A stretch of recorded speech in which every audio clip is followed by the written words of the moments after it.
Oke, baiklah. Assalamualaikum warahmatullahi wabarakatuh. Perkenalkan, kami dari kelompok satu.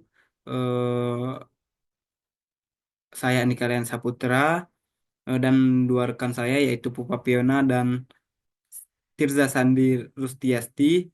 Di sini kami akan membahas tentang analisis kegagalan struktur pada kren tower akibat beban ekstrim, beban angin yang ekstrim. Oke, fokus kami yaitu analisis penyebab kegagalan struktur pada kren tower. Misalnya saat pembangunan gedung tinggi ataupun jembatan akibat angin yang melebihi batas desain. Oke, bisa kita lihat pada gambar di bawahnya yaitu ada beberapa komponen-komponen pada kren tersebut. Untuk penjelasannya lebih lanjut, next. Nah, oke, yang pertama yaitu tower crane base. Tower crane base adalah bagian penting dari dek menara yang mendukung seluruh struktur. Eh, Crane base ini terbuat dari beton yang telah dituangkan beberapa minggu sebelum eh, mulainya derek sebelum majelis derek dimulai. Derek berlabuh ke pangkalan ini. Yang kedua yaitu bagian tower crane mast. Bagian ini adalah bagian tiang tower crane mengacu pada kolom berbentuk trus yang memberi derek tinggi kerjaannya. Alih-alih menjadi satu kolom kontinu, derek dirancang untuk dibaut satu sama lain, dan komponen kren lainnya, basis beton dan kolom mus memberikan stabilitas pada kren dan mencegahnya jatuh. Yang ketiga yaitu unit tower crane slewing. Unit slewing terdiri dari roda gigi dan pengaturan motor memungkinkan kren berputar. Oke, yang keempat yaitu jeep tower crane jeep, juga dikenal sebagai jeep. Ini meluas meluas tegak lurus ke bagian tiang dan menampung kait dan troli yang mengangkat beban. Sebagai contoh bisa kita lihat pada gambar di bawah.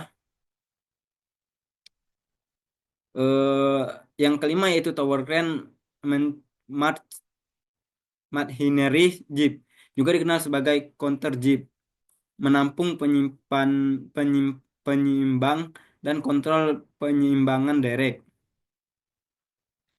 Yang keenam yaitu tower crane hook dan troli.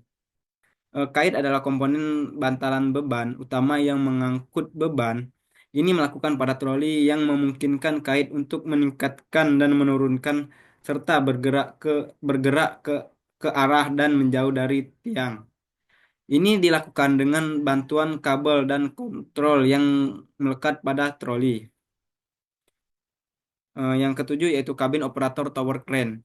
Ini adalah pusat kontrol crane yang melekat pada unit slewing. Untuk sampai ke kabin tersebut, operator harus memanjat serangkaian tangga yang ada di dalam tiang kren. Oke, yang selanjutnya itu analisis kegagalan struktur pada tower crane akibat beban angin yang ekstrim. Analisis kegagalan struktur pada tower crane akibat beban angin yang melebihi batas desain merupakan aspek kritikal dan keselamatan konstruksi, bangunan tinggi dan jembatan. Tower crane sebagai alat vital dalam mengangkat material berat pada ketinggian yang ekstrim. Sangat rentan terhadap beban angin, kegagalan struktur akibat angin kencang dapat menyebabkan kerugian material yang besar, cedera serius hingga kehilangan nyawa. Mekanisme kegagalan akibat beban angin. Beban angin bekerja pada tower crane sebagai tekanan yang sebanding dengan kuadrat kecepatan angin. Tekanan seperti tekanan peningkatan kecil pada kecepatan angin dapat menghasilkan peningkatan beban angin yang signifikan. Beberapa mekanisme kegagalan struktur beban angin melebihi desain itu sendiri, meliputi yang pertama yaitu guling atau overturning. momen guling yang dihasilkan oleh beban angin pada lengan jeep dan beban yang diangkat dapat melebihi momen momen penahan yang berasal dari berat counterwing dan struktur kren itu sendiri. Hal ini terutama berbahaya jika kren tidak dipasang dengan benar pada pondasi yang stabil atau jika beban ingin datang dari arah yang paling kritis. Yang kedua yaitu keruntuhan struktural. Beban angin yang berlebihan dapat menyebabkan tegangan melampaui kekuatan material pada berbagai komponen struktur kren, seperti bom, mus, tie-in pada konstruksi gedung tinggi, dan sambungan-sambungan. Hal ini dapat mengakibatkan tekuk, patah, ataupun deformasi permanen pada elemen-elemen tersebut. Yang ketiga yaitu resonansi. Angin dengan frekuensi tertentu dapat menyebabkan resonansi pada struktur kren yang tinggi dan ramping. Resonansi dapat memperbesar amplitudo getaran secara signifikan, menghasilkan tegangan dinamis yang tinggi dan berpotensi menyebabkan kegagalan struktural, terutama pada sambungan dan bagian-bagian yang lemah. Yang keempat yaitu ataupun yang terakhir, ketidakstabilan beban. Angin kencang dapat menyebabkan beban yang diangkat berayun tidak terkendali seperti pandulun. Ayunan ini dapat menghasilkan beban dinamis tambahan pada struktur kren dan mempersulit operator dalam mengendalikan pergerakan beban, yang pada akhirnya dapat menyebabkan benturan pada struktur lainnya ataupun kegagalan struktur kren. Baik, mungkin itu saja materi yang dapat saya sampaikan. Mungkin rekan saya Pupa Piona dan Tirzasani Rustiasti yang akan menyambung materi ini. Saya akhiri wabillahi taufiq wal hidayah. Wassalamualaikum warahmatullahi wabarakatuh. Oke, saya Pupa Piona. Di sini saya akan melanjutkan presentasi tentang struktur tower crane. Yang pertama, faktor yang mempengaruhi resiko kegagalan. Faktor yang mempengaruhi resiko kegagalan ada 6, yakni kecepatan angin melebihi batas desain. Yang kedua, kondisi lokasi. Yang ketiga, konfigurasi kren. Yang keempat, kondisi pemeliharaan. Yang kelima yakni prosedur operasi, dan yang keenam pasangan dan penjangkaran yang tidak tepat. Faktor kecepatan angin, setiap tower crane sudah dirancang untuk angin maksimal tertentu. Operasional crane saat kecepatan angin melebihi batas ini sangat berbahaya. Kecepatan angin operasional biasanya berada di sekitar 20 meter per sekon atau 45 mph. Yang kedua, kondisi lokasi. Kondisi lokasi juga sangat mempengaruhi atas kegagalan struktur tower crane karena kecepatan arah angin yang ada di dalam crane. Yang ketiga yakni konfigurasi crane, di mana panjang jeep, tinggi, dan keberadaan beban yang diangkat akan mempengaruhi bagaimana beban angin yang didistribusikan pada struktur crane. Yang keempat yakni kondisi pemeliharaan. Kondisi pemeliharaan struktur crane yang akan terpelihara dengan baik dengan adanya korosi, retakan atau sambungan yang longgar akan lebih rentan terhadap kegagalan akibat beban angin. Yang kelima, prosedur operasi. Pengoperasian crane yang tidak sesuai dengan prosedur keselamatan seperti pembiaraan beban, ketergantungan bebas saat angin kencang, atau penggerakan crane yang tiba-tiba dapat mengakibatkan risiko kegagalan. Yang terakhir yakni pasangan dan penjangkaran yang tidak tepat, di mana crane yang tidak sesuai dengan spesifikasi pabrikan akan tidak kuat pada bangunan tinggi, dapat mempengaruhi stabilitas crane terhadap beban angin. materi selanjutnya yakni analisis dan pencegahan kegagalan. Untuk mencegah kegagalan struktur tower crane dari beban angin, ada beberapa langkah yang penting yang harus dilakukan. Yang satu yakni analisis beban angin. Melakukan analisis beban angin yang cermat untuk lokasi konstruksi dengan mempertimbangkan dan meteorologi, topografi dan ketinggian tangan atau jembatan. Perhitungan harus dilakukan dengan standar dan regulasi yang berlaku. Ada beberapa standar ISO yang berlaku yakni 4300-2 2016 dan ISO 8686 per 3 2018. Yang kedua yakni desain struktur yang tahan angin.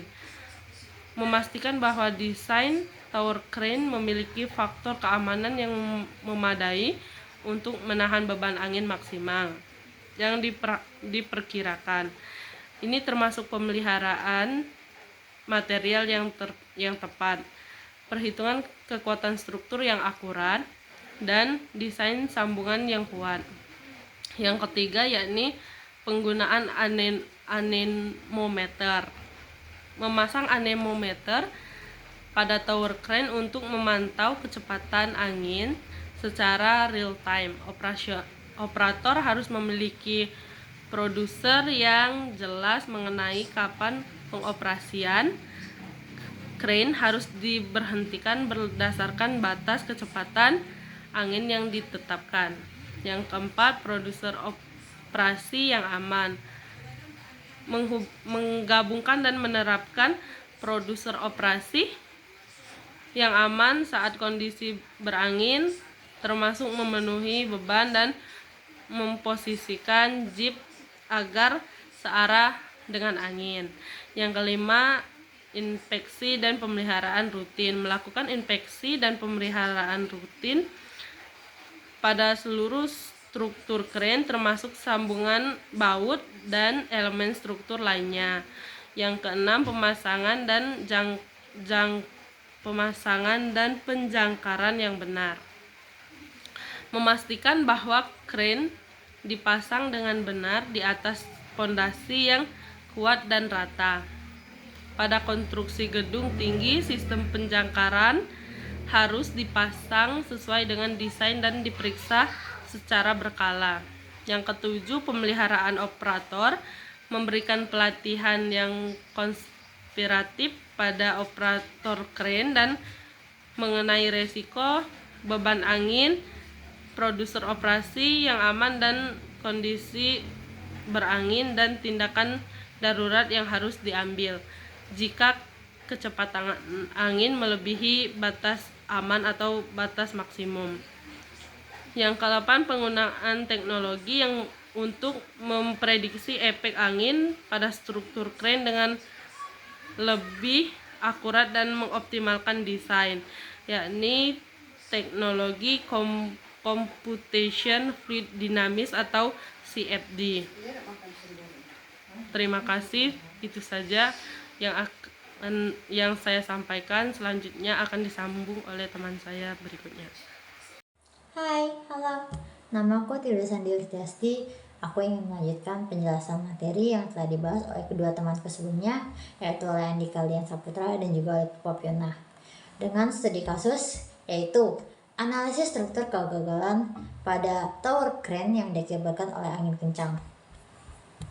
Aku ingin memberitahu beberapa contoh yang telah terjadi atau yang pernah terjadi di dunia nyata. Yang pertama itu adalah kasus pembangunan gedung tinggi Burj Khalifa yang ada di Dubai pada tahun 2017. Pada saat itu, selama pembangunan gedung tinggi, tower crane yang digunakan mengalami kegagalan struktural yang diakibatkan oleh angin kencang yang tidak terduga. Karena crane terbalik dan menyebabkan kerusakan pada beberapa bagian gedung yang sedang dibangun. Dari hasil investigasi tersebut menunjukkan bahwa desain crane yang tidak sepenuhnya mempertimbangkan kecepatan angin maksimum yang terjadi di sekitarnya atau yang terjadi di daerah tersebut, Selain itu, pemantauan kondisi cuaca juga tidak dilakukan dengan secara efektif oleh para kru ataupun para pekerja-pekerjanya. Dan pelajaran yang dapat kita ambil dari kejadian itu yaitu pentingnya bagi kita untuk melakukan analisis lebih mendalam mengenai risiko yang akan terjadi pada sekitarnya atau yang akan terjadi di saat proses pengerjaan tersebut. Juga kita memiliki teknologi yang sudah mulai canggih, yaitu kita dapat melakukan pemantauan cuaca secara real time untuk mengantisipasi kejadian atau kondisi-kondisi ekstrem tersebut. Dan yang kedua, yaitu kejadian pembangunan Steinway Tower yang ada di New York pada tahun 2019. Diketahui tower crane yang digunakan dalam pembangunan tersebut terbalik akibat beban angin yang melebihi batas desainnya. Kejadian ini menyebabkan kerusakan pada beberapa kendaraan dan bangunan yang ada di sekitarnya loh. Sangat banyak. Dan dari investigasi tersebut menemukan bahwa kran yang dipasang tidaklah benar atau tidak sesuai. Atau bisa dikatakan fondasi krannya tuh kurang bagus seperti itu. Dan tidak adanya prosedur untuk menghentikan operasi saat angin mencapai kecepatan tertentu. Dan pelajaran yang dapat kita ambil dari kejadian tersebut ialah mengenai pentingnya prosedur operasional standar yang harus mencakup langkah-langkah untuk menghentikan operasi kren dalam kondisi cuaca yang buruk. Dari dua kejadian tersebut kita dapat mengetahui dan kita dapat mengantisipasi dengan beberapa langkah pencegahan tersebut. Beberapa langkah pencegahan yang akan saya sampaikan. Yang pertama, analisis desain secara komprehensif. Melakukan analisis desain lebih mendalam terhadap desain struktur untuk memastikan bahwa semua faktor lingkungan termasuk beban angin dapat diperhitungkan dengan seksama atau mendetail lebih lagi. Yang kedua, pemantauan cuaca secara real time menggunakan teknologi pemantauan cuaca untuk memberikan informasi real time kepada tim operator maupun tim konstruksinya. Yang ketiga, yaitu melakukan pelatihan dan prosedur operasional kepada para pekerja. Pentingnya bagi kita untuk memberikan pelatihan yang memadai dan pengetahuan pekerjaan dasar kepada para pekerja dan juga operator demi keselamatan dan tindakan yang harus dilakukan saat kondisi-kondisi tertentu. Yang keempat, audit dan inspeksi secara rutin. Melakukan audit dan inspeksi secara rutin pada semua peralatan dan struktur untuk mendeteksi potensi masalah sebelum terjadinya kegagalan yang serius. Berikut langkah-langkah yang dapat dilakukan untuk mencegah atau mengantisipasi kejadian-kejadian yang telah terjadi seperti sebelumnya, agar kita lebih berhati-hati lagi. Dan saya harap dengan pencegahan tersebut kita dapat mengetahui dan dapat mengantisipasi saat pembangunan atau saat pekerjaan proses proyek konstruksi. Kesimpulan dapat diambil dari penjelasan saya dan juga teman-teman ialah bahwa semua kegagalan struktur tower crane, baik saat pembangunan maupun hal lainnya, baik di gedung tinggi maupun di jembatan, dapat diakibatkan oleh beban angin yang melebihi batas desain. Menunjukkan pada kita bahwa pentingnya menganalisis secara mendalam mengenai struktur tower crane yang akan digunakan. Selain itu, penting juga untuk melakukan pemantauan kondisi cuaca secara real time. Pemberian pelatihan kepada operator dan juga para pekerja konstruksi tentang menerapkan prosedur keselamatan yang ketat pada para pekerja. Dan dari kejadian tersebut saya harap tidak ada terulang di proyek-proyek konstruksi lainnya. Dan semoga dalam pembangunan struktur lebih aman lagi dapat lebih tahan terhadap kondisi lingkungan dan cuaca yang ekstrim. Sekian dari kami, kurang lebih saya mohon maaf, gak ada salah kata. Kami masih belajar dan juga saya senang jika teman-teman yang lainnya ingin mengkoreksi atau ingin menambahkan datanya lebih lagi. Oke, bye-bye.